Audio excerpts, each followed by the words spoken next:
Welcome back to Issues of Faith. We are talking with best-selling author Mandy Hale, lots of followers on social media, talking about being a God-centered person, really, in this world as one searches for a relationship and for fulfillment in that regard.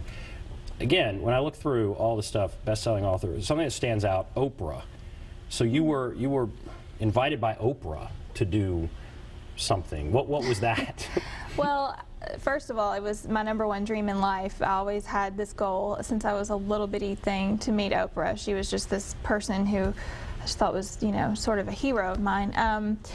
In 2012, I was contacted by a member of her team, and they actually were putting together a very small team of bloggers from around the country to come, and they called it the VIP press corps, and they invited us out to her Life Class The Tour events, which were in St. Louis and New York City, and we got to go and travel and be there and cover the events and meet Oprah for a little bit, sit and talk with her and meet all the panelists, and it was just such an amazing opportunity, and again, it all came about as a result of social media.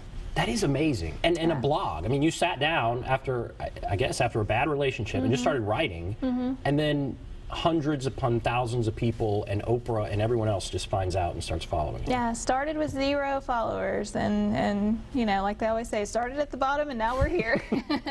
And the notion of, I've seen you write, and maybe it was a while ago, about Cinderella. What are your thoughts on that fairy tale? I will say that I love the movie Cinderella, particularly the remake, this new one that was out a year or so ago. Saw it at the theater 3 times because, I'm this idealistic, romantic type person. But at the same time, as I get older especially, I start to see that sort of this notion of life being like a movie. I actually wrote a blog not too long ago, Life is Not Meant to Be Like a Movie, because I think when we hold things up to this, this expectation, this standard, that life is supposed to be this magical, perfect little encapsulation of, we meet this guy. And usually, of course, at the end of every romantic comedy, the guy chases the girl to the airport or the train station or wherever, and you start to get this idea that that's what life and relationships are supposed to be like. And I feel like that can be sort of a dangerous notion to perpetuate, and it can set you up to really feel like that really, there's no one who could live up to that standard. So if you're waiting for Prince Charming, you're probably going to be waiting forever. It's not good for the guys either. No, not at all. They can't be Prince Charming. Exactly. And what advice do you give women? And again, I ask this for, maybe parents that are watching or grandkids. What advice do you give women in this world, social media, whatever, in this modern world, when it comes to dating and being a strong, independent person? Right. What do you think are some rules or ideas they should follow?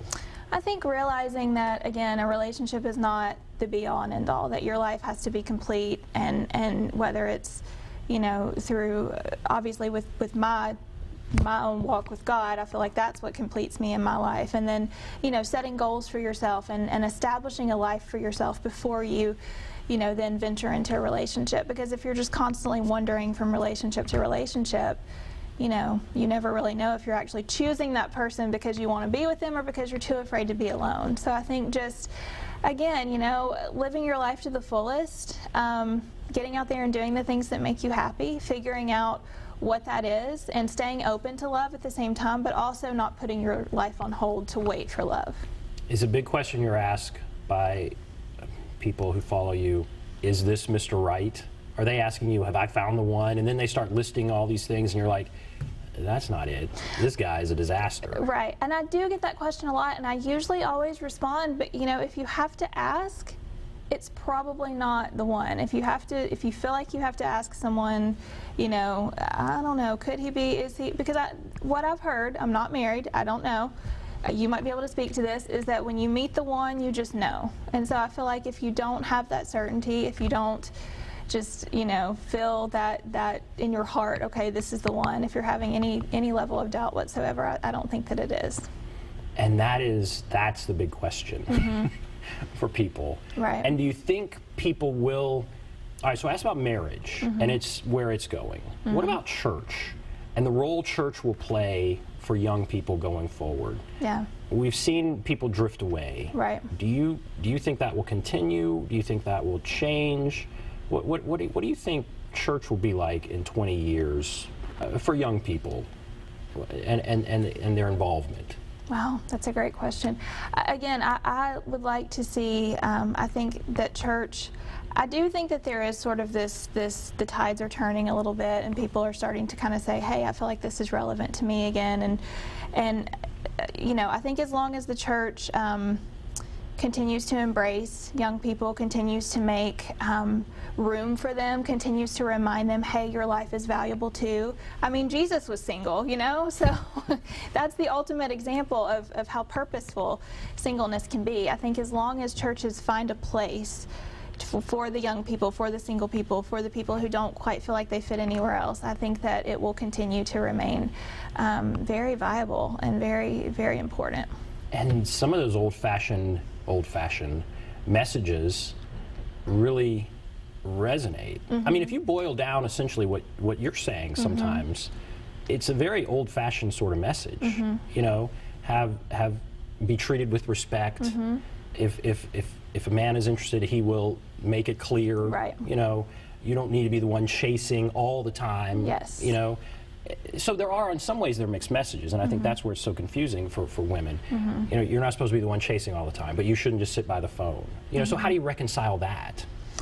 Well, I think that is sort of, I don't know, I think that kind of goes hand in hand, that if you are, again, if you're out there living your life to the fullest, if you're out there, you know, pursuing your faith, your career, your dreams, your friendships, all these other things, you're not going to be as tempted to chase around a man, because you're not going to feel like you need that validation. You know, I have a tweet, now I've tweeted this before, you cannot find validation from anyone else. It can only come from above and within. It cannot come from another human being. So I think encouraging women to, you know, to get out there and to live their lives and to find their own happiness of sorts, that's the way to not be, you know, if you do have your own life and your own joy and your own contentment in life, you're not going to be as tempted to feel like you have to chase around a man, because you're going to be really secure in your worth and your value, and you know that the right one won't have to be chased.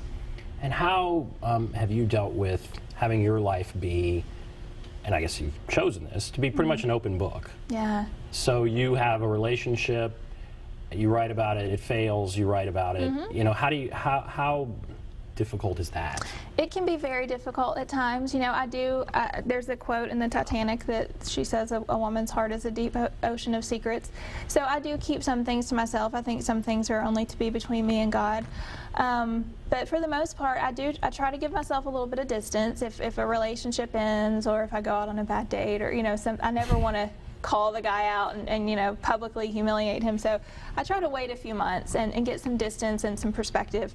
And then I write about it and share the story with people once I've had a chance to say, okay, I kind of see why this happened now. I'm out of it enough to look back and feel like I'm ready to write about it and share the lessons learned from it.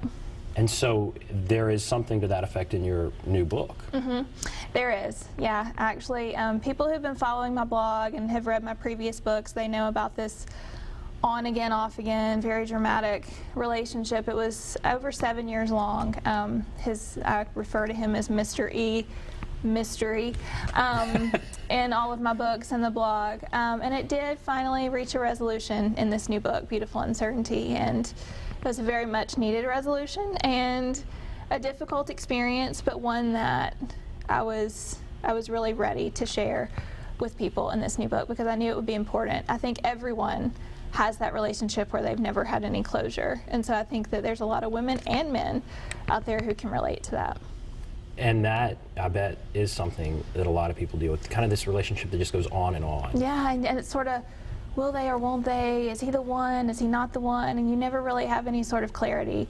And so that's why I was so grateful that after about 7.5 years, I was finally able to, you know, reach this moment of, okay, I see the point of this relationship, and now I'm ready to move on. So. And I'm sure you're asked this, but so your whole identity publicly is the single woman. So as you move toward, if you get into a relationship, if you find marriage, what does that then do?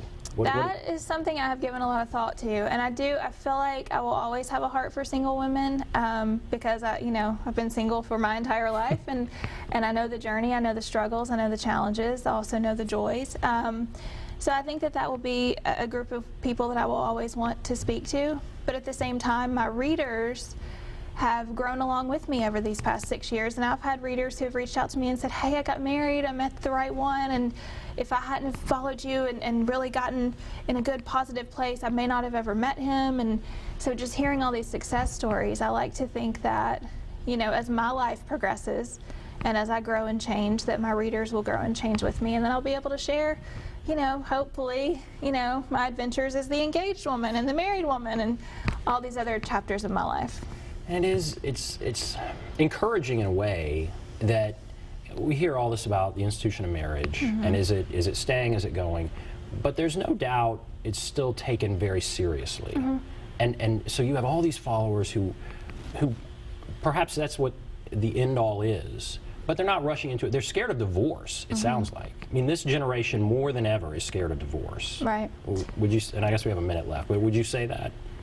I would say so. Yeah, I think the idea of failure, it's very frightening to people. But yeah, I would agree with that. Well, Mandy Hale, thank you so much for being with us. The new book is Beautiful Uncertainty. It's out right now, right? It is, yeah. It's everywhere, so you can find that. But thank you for being with us. Very interesting. Thank you so much. And thank all of you for watching Issues of Faith. Have a great day, everybody.